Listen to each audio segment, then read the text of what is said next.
న్యాయానికి champion Congress party.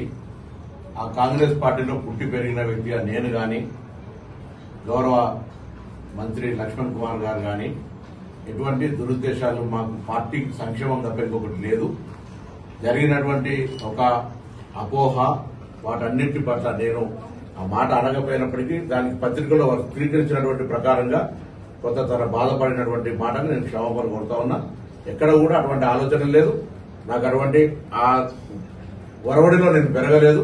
Congress party నాకు ఆ సంస్కృతిలో నేర్పలేదు. కాబట్టి నేను తప్పకుండా ఈ రోజు తెలంగాణలో కానీ దేశంలో రాహుల్ గాంధీ గారు సామాజిక న్యాయం కోసం పోరాడే సందర్భంలో వ్యక్తిగతమైన అంశాలన్నీ పక్కన ఉంచి కాంగ్రెస్ పార్టీ సామాజిక న్యాయానికి జరిగే దాని లోపల ఒక బలహీన వర్గాల బిడ్డగా ఈ రోజు తెలంగాణ రేవంత్ రెడ్డి గారి నాయకత్వంలో, పిసిసి అధ్యక్షుడు మహేష్ కుమార్ గౌడ్ గారి నాయకత్వంలో, రాహుల్ గాంధీ గారి సూచన మేరకు ఏదైతే 42% రిజర్వేషన్ పోరాటం జరుగుతుందో సామాజిక న్యాయం. నిన్న ఉదాహరణకు బీజేపీ అధ్యక్షుడు కూడా మాట్లాడే సందర్భం లోపల 84% వర్గానికి వ్యతిరేకంగా మాట్లాడద్దనే మాట చెప్తా ఉన్నాం తప్ప మేమంతా ఐక్యంగా కాంగ్రెస్ పార్టీ రేపు భవిష్యత్తులో రాహుల్ గాంధీ గారి నాయకత్వంలో పనిచేసే వాళ్ళని తప్ప ఇంకొకటి కాదు.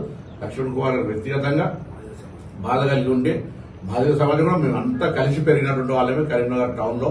కాబట్టి అటువంటి ఎక్కడ కూడా ఆ అపోహ ఉండద్దు అనేటువంటి మాట నేను మరొకసారి ప్రత్యేకించి విజ్ఞప్తి చేస్తాను.